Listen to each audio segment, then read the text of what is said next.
PTI बानी ऐं शाह महमूद कुरैशी ख़िलाफ़ साइफर केस में 12 डिसंबर ते फ़र्द जुर्म लागू कई वेंदी।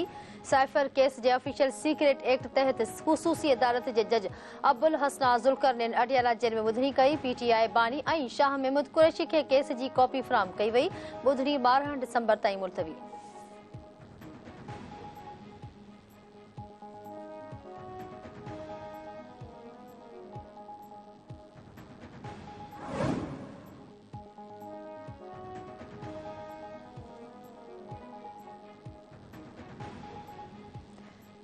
इलेक्शन कमीशन ईंदड़ चूंडुनि लाइ फंड्स जारी न करण ते नाणे खाते जे सेक्रेटरी खे अॼु तलब करे वरितो। इलेक्शन कमीशन नाणे खाते खां फौरी तौर ते 17 अरब रुपया घुरी वरिता।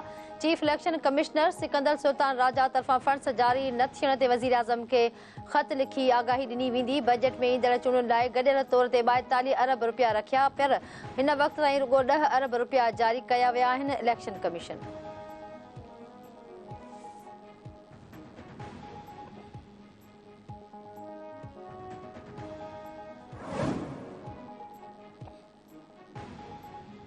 सियासी इंतजामिया इलेक्शन तौर ते सिंध के 2 हिस्सनि में विरहाए वियो आहे।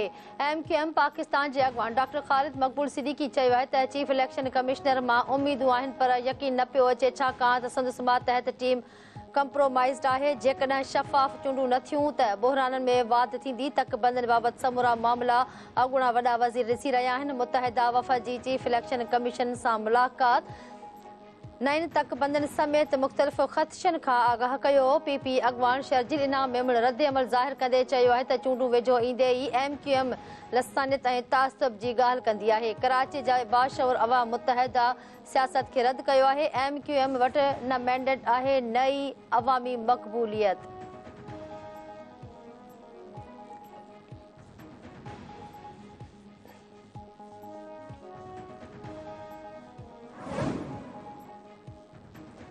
सुप्रीम कोर्ट जे justice Mazahir Akbar Naqvi supreme judicial council में जवाब जमा कराए छॾियो। मुंहिंजूं सुप्रीम कोर्ट में 2 आइनी दरख़्वास्तूं दाख़िल थियल आहिनि। आइनी दरख़्वास्तूं जल्द मुक़रर करण लाइ ॿी दरख़्वास्त बि दाख़िल कराई वई, पर ॿुधणीअ लाइ केस न रखियो वियो। जारी कयल शोकाज़ नोटिस वापसि वरिता वञनि। जस्टिस मज़ाहिर अकबर नक़वी जी इस्तदा।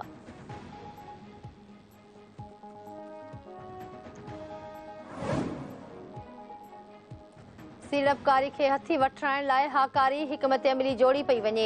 निगरान वज़ीर आज़म अनवारुल हक काकड़ चयो आहे त वापार, सीड़पकारी ऐं अवामी राब्ता मज़बूत बणाइण वक़्त जी ज़रूरत आहे।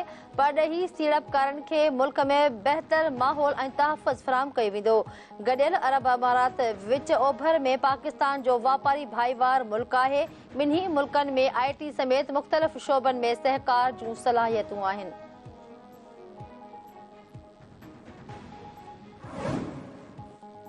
नेब पारां इदारनि में कंहिं बि क़िस्म जो ख़ौफ़ पैदा न कयो वेंदो। कोशिश आहे त घटि वक़्त में मुतासिरनि जी दाद रसी करियूं।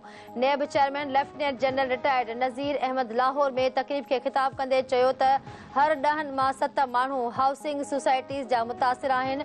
मुतासिरनि जी मदद लाइ जदीद टेक्नोलॉजी कत बांधी पई वञे।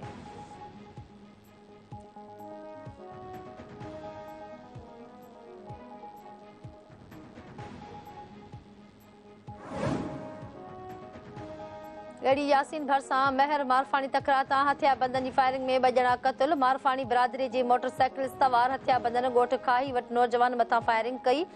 गोलियूं लॻण सबबि अलीशाद महर ऐं मोहम्मद आसिम महर थॾे ते मारिजी विया। वाक़े बाद मक़तूलनि जा मण इस्पताल मुंतक़िल। गंबट भरसां बेलहाड़ो वासी उस्ताद स्कूल वेंदे गोलियूं हणी क़तल। मक़तूल वसीम पुट वकील मरकन जो लाश इस्पताल मुंतक़िल। वारसनि जो लाश रखी धरणो।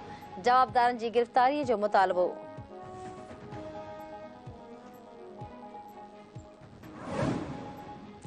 ऐं मीरपुर माथिलो ओबावड़ो बॉर्डर ऐं पकाचांग में सक़ाफ़ती ॾिहाड़ो मल्हाईंदड़ जसकम समेत क़ौम परस्त कारकुननि ख़िलाफ़ केस दाख़िल।